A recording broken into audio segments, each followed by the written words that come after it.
हिस्सा लेंगे नहीं लेंगे, करेंगे ना करेंगे, यहाँ पे कुछ लोग मजे लेने आए या वाकई में कुछ करना है, मुझे नहीं पता और ना मुझे कोई फर्क पड़ता है। ना मैं आपका पार्ट हूं, ना मैं आपका हिस्सा हूं। कितने लोग डायमंड बनना चाहते हैं? कितने लोग? सारे लोग? Yes sir. आप जिस कंपनी में डायमंड बनना चाहते हैं, मैं उस कंपनी में रूबी रिकॉग्नाइज हूं और डायमंड मेरा कंप्लीट हो गया था और आज शायद मेरा नेटवर्क ट्रिपल डायमंड या वीनस के करीब होगा। सही है?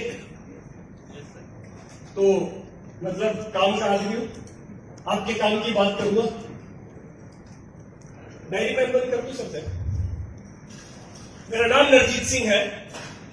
2011 में मैंने सिक्योर लाइफ करने का डिसीजन लिया था, जो कि आज सेफ शॉप के नाम से है। हिंदुस्तान की बेहतरीन कंपनी है, हिंदुस्तान की बेहतरीन कंपनी है, जिस कंपनी ने 2000 में स्टार्ट करके ना और एक इतना बड़ा अंपायर खड़ा किया हिंदुस्तान के हर कोने में। और इतनी बेहतरीन कंपनी है कि आज हिंदुस्तान के अंदर मैं बोलूंगा कि शायद बहुत सारी कंपनियां होंगी जो सेफ शॉप या सिक्योर लाइफ से निकल के आज बहुत बड़ी सक्सेसफुल चल रही है। लेकिन क्या कारण जानने का कोशिश की कि इतनी बड़ी कंपनी के बाद में उसमें से लोग निकलते हैं? मैंने भी सुना, मेरे को भी ऐसा डिसीजन लेना पड़ा और इतना आसान नहीं होता है ये डिसीजन लेना, इतना आसान नहीं होता है दोस्त, बहुत मुश्किल होता है। क्योंकि इन लीडर्स को अगर मैं देख रहा हूं और जिनका मैंने आज सुबह वीडियो देखा है, 20 साल लगाए उन्होंने इस नेटवर्क को बनाने के लिए और सीखा है बूंद बूंद डाल के। और आप कोई ना कोई यहाँ पे सिल्वर होगा, गोल्ड होगा, पर्ल होगा, एमराल्ड होगा। आप भी अगर आपकी 10 लोगों की टीम है तो भी आप भी समझते हैं कि 10 लोगों का नेटवर्क बनाना बहुत टफ होता है, बहुत मुश्किल होता है। और ऐसे प्रोडक्ट के साथ और इतनी प्राइसिंग के साथ, अगर मैं यहाँ पे बोलूं कि कोई अमीर फैमिली से यहाँ पे मुश्किल से 2 से 5 लोग उठेंगे, लगभग मिडिल क्लास या लोअर क्लास फैमिली से बिलोंग करते हैं। हम सब लोग कहीं ना कहीं गांव या एक छोटे मोटे कस्बे से आते होंगे, लेकिन उसके बावजूद भी आपने इतने महंगे प्रोडक्ट, ऐसी क्वालिटी के प्रोडक्ट सेल करके भी आपने नेटवर्क बिल्ड किया है। मैं सलाम करता हूं आप लोगों को कि मैं भी इसी का हिस्सा हूं। और सेफ शॉप कंपनी के सामने जो सर लोगों ने सवाल रखा था, वो सवाल पहली बार नहीं गया, ये सवाल बार बार पहुंचा है कंपनी के पास कि वो दौर था जब आपने स्टार्ट किया था, इस बिजनेस की शुरुआत की थी। उस टाइम हो सकता था मार्केट में कंपटीशन नहीं था, उस टाइम हो सकता था सिर्फ यही कंपनी चल रही थी। और हमारे लीडर्स ने आहुति दी है सेफ शॉप को बनाने के लिए। हर एक स्टेट में लोगों ने स्ट्रगल सहे हैं, तब जाके कंपनी बनी है। और लीडर्स के दम पे कंपनी होती है, ये बात ध्यान रखना दोस्तों। You are right. लीडर्स के दम पे कंपनी बनी होती है और लीडर्स ने अपना खून पसीना लगाया इस कंपनी को बनाने के लिए और सिर्फ अपनी टीम के प्रेम के लिए। मैं हमेशा एक बात बोलता था, मुझे लगता था कि सेफ शॉप कंपनी 2 ही प्रकार के लोग कर रहे हैं आज के टाइम पे जो कंपटीशन है। हमारे सामने इतने बड़े बड़े चैलेंजेस आ रहे हैं, इतनी कंपनियां राइज कर रही हैं, ऐसे ऐसे प्रोडक्ट लेके आ रहे हैं, बड़ा टफ होता है काम करना। क्यों हम कन्विंस करें किसी को? क्यों कन्विंस करें भाई? जब हम प्लान में बता रहे लाखों रुपए कमा सकते हो आप, फिर भी हमें एक इंसान को ज्वाइन करवाने के लिए इतने चक्कर काटने पड़ते हैं। क्यों कन्विंस करें? मार्केट में कंपनियां ऐसे ऐसे प्रोडक्ट दे रही है कि सामने बैठो और ज्वाइन। आपने रेशियो पढ़ा होगा ज्वाइनिंग का, सेल्स का रेशियो 10:7:3:1 का, कि 10 को प्लान दोगे, 7 हाँ के लिए बोलेंगे, 3 प्लान को समझेंगे, 1 आदमी ज्वाइन करेगा। माफ करना, वो रेशियो खत्म हो चुका है। जिस इंसान के सामने बैठोगे वो रिजल्ट देगा आपको। ऐसी कंपनियां मार्केट में। और मेरा सेल्स का रेशियो बता देता हूं आपको, 700% रेशियो था मेरा। कितना? हेलो, सेफ शॉप की बात करो, 700% रेशियो का मतलब समझते हो? 1 आदमी के सामने बैठता था, 7 ज्वाइनिंग लगाता था। और इनकम की बात करें तो गोल्ड लेवल से 1 लाख रुपए की इनकम पे था और एमराल्ड लेवल पे जो सपना दिखाते हैं बड़े प्लान में 2 लाख रुपए वीक का कमाने का, एमराल्ड लेवल पे 2 लाख वीक का चेक था मेरा। और लास्ट जब मेरी मीटिंग हुई थी मेरे अपलाइन से, मेरे मार्गदर्शक, मेरे मेंटर, आज मैं जो कुछ भी हूं उनकी वजह से हूं, इसमें कोई दो राय नहीं है।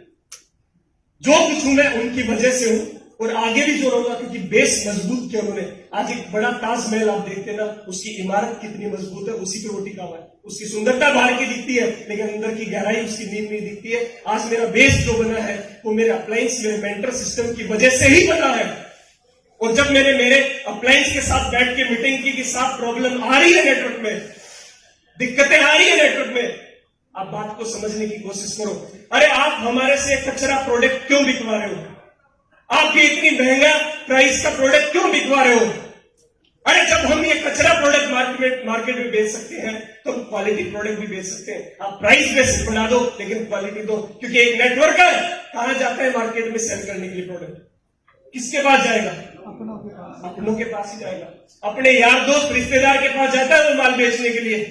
और जब हम उसको ऐसा अननेसेसरी प्रोडक्ट जब उसको देते हैं, वो एक ही बात बोलता है कि मेरे को सेल करवाने से कितना रुपया मिला, बोला 500, बोला सीधा वही ले लेता हूं। और जिस बिजनेस को आप डुप्लीकेट नहीं कर सकते हैं वो बिजनेस सक्सेसफुल नहीं है कभी भी, क्योंकि रोज बेचना पड़ेगा, तो रोज बेचना पड़ेगा, रोज बेचना पड़ेगा। क्योंकि जिसको आपने ज्वाइन करवाया, अगर वो आगे आपके बिजनेस को डुप्लीकेट नहीं कर पा रहा है, इसका मतलब बिजनेस चल नहीं पाएगा। और दोस्त, मैं बोलता था कि दो ही लोग सेफ सूट को करते हैं आज के टाइम में। जानना चाहते हैं कौन? जानना चाहते हो? या तो भैया जो पहले जुड़ गए थे, बोलते ना मार्केट में आपको, जो भैया पहले आ गया वो कमाएगा। जो लोग पहले जुड़ गए और जिनका धंधा बढ़िया सेट हो गया, तकलीफ फील्ड में जो काम कर रहा है उसको आ रही है। ये सुन लो, तकलीफ उसको आ रही है। ऊपर वाले को तकलीफ नहीं आ रही, उसकी तो कैपिंग लगेगी भैया। एक तो वो लोग इस कंपनी को करते हैं कभी नहीं छोड़ेंगे, और दूसरा वो लोग इस कंपनी को करते हैं जिनमें हिम्मत नहीं है, माता नहीं है, और मार्केट में जाके दोबारा से काम करने का जज्बा नहीं है। वो लोग इस कंपनी में टिके रहते, पड़े रहते और रेंगते रहते हैं। और आज जिन्होंने ये डिसीजन लिया, वो सिल्वर थे, गोल्ड थे, क्या थे? क्राउन थे। पैसा ठीक ठाक आ रहा होगा, ठीक चल रहा होगा ना? छोड़ने की जरूरत थी क्या? पंगा लेने की जरूरत थी क्या? आप मेहनत कर रहे थे कि नहीं कर रहे थे? एक आवाज पे काम से लोग पहुंचे कि नहीं पहुंचे? आप चैलेंजेस के बाद भी मेहनत कर रहे थे। तो जब इतनी प्यारी, इतनी जबरदस्त टीम जिसके पास होगी, उसको ये डिसीजन लेने की जरूरत है क्या? क्यों लिया होगा? मैं आपसे पूछना चाहता हूं कि आपकी तकलीफ उनको दिखाई दे रही थी, आपकी मेहनत उनको दिखाई दे रही थी, और बार बार लगातार उन्होंने ये प्रयास किया कि कुछ बदलाव हो, कुछ बदलाव हो। जब नहीं हुआ तो उन्होंने ये डिसीजन लिया। और दोस्त, इतना आसान नहीं होता है, इतना आसान नहीं होता है। एक नेटवर्क मार्केटिंग कंपनी में लीडर बन के काम करना बहुत आसान है, एक कंपनी को चलाना इतना आसान नहीं होता है। क्योंकि डायरेक्ट सेलिंग में एक लीडर बन के काम करना इसलिए आसान होता है कि आपको कुछ भी नहीं करना पड़ता है। आपको सिर्फ टीम बिल्डिंग करनी, टीम बिल्डिंग करनी, टीम बिल्डिंग करनी और उसको मैनेज करना। लेकिन एक कंपनी चलाने के लिए आपको मैन्युफैक्चरिंग देखना, आपको ऑपरेशनल देखना, आपको अपनी लीडरशिप भी देखना। कोई प्रॉब्लम नहीं थी, आराम से काम चल रहा था। लेकिन जितनी भी कंपनियां सेफ सोप से निकल के, सिक्योर लाइफ से निकल के बनी है, ये प्रॉब्लम की वजह से निकली। क्योंकि एक इंसान अपना जब इतना टाइम देता है, मुझे लग रहा है आज काफी सारे लोगों को दिक्कत आई होगी। जिसके पास 10 की टीम थी ना, उसको भी लगा होगा, अरे सर क्या डिसीजन ले लिया आपने, क्या जवाब देंगे हम लोगों को, क्या मुंह दिखाएंगे हम लोगों को। आया होगा नहीं आपके दिमाग में? जब 10 लोग अगर आपकी टीम है, 50 लोग अगर आपकी टीम में है, और आपको अगर ऐसा फील हो रहा है, जिनके लाखों का नेटवर्क है जिनके पास, कितनी बड़ी प्रॉब्लम आ रही होगी, कितनी बड़ी प्रॉब्लम आ रही होगी, कितने लोगों को जवाब देना पड़ रहा होगा। मेरे दोस्त, डिसीजन आपका है, क्योंकि ये इन्होंने जो भी निर्णय लिया है वो सिर्फ और सिर्फ टीम के हित में लिया है, टीम के लिए लिया है। तो मैं यही कहूंगा, मेरा कोई निजी स्वार्थ नहीं इसके अंदर। अचानक मिले, मेरी भी मीटिंग थी नीचे, मीटिंग में कंप्लीट की मैंने, रेस्टोरेंट में मिल गए सर, मैंने वीडियो देखा आज, तो मुझे लगा कि नहीं, रियल में किसी ने डिसीजन लिया और बहुत बड़ा डिसीजन लिया है और इतना आसान नहीं होता है। तो दोस्तों मेरा आपसे एक ही निवेदन है, साथ देना, साथ देना।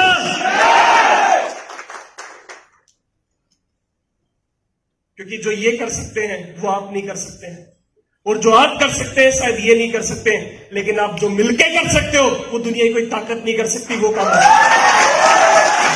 हो सकता है। पहले भी नेटवर्क आपने बनाया था, अब भी नेटवर्क आपका बनेगा और आपका और अच्छा बनेगा। क्योंकि इंसान कभी भी जीरो से शुरुआत नहीं करता, अपने अनुभव से शुरुआत करता है। आपका एक्सपीरियंस आपके साथ है, जो लोग आपके साथ आएंगे उनके साथ मिलकर और बड़ा कारवा खड़ा करिए। जो नहीं आए कोई बात नहीं, कोई तकलीफ नहीं, ना उनसे लड़ने की जरूरत है, ना झगड़ने की जरूरत है, ना गाली देने की जरूरत है। रिलेशन सबसे बना के रखिए। मार्केट में आप भी है, मार्केट में सब भी है, कंपटीशन बढ़ेगा, कोई बड़ी बात नहीं है। रोज आगे और भी कंपटीशन आएगा।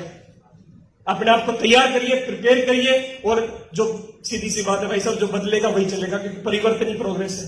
जो नहीं बदलेगा ये तो कहानी होनी सही है। Thank you so much, wish you all the best. Thank you so much. सिर्फ एक बात कहना चाहता हूं, जब नीचे खाना खा रहा था तो नरजीत जी आए और नरजीत जी ने कहा कि सर जो आपने अपनी स्पीच में कहा था ना कंपनी को कि सीकर वाला जब केस हुआ था तो हर्ष बिल्ला ही था।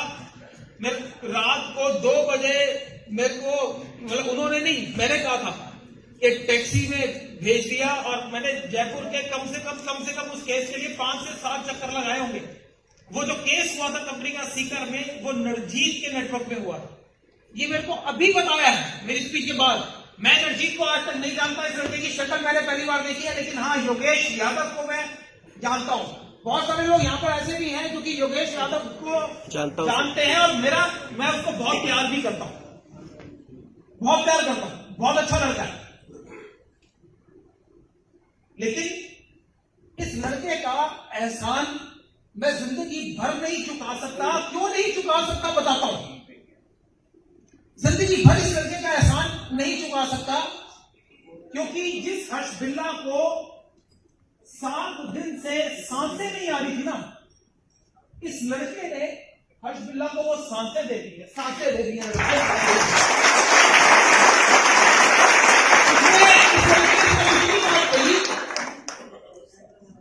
कि सर जो आप कर सकते हो ना वो और कोई नहीं कर सकता, इसकी हिम्मत किसी में नहीं होती।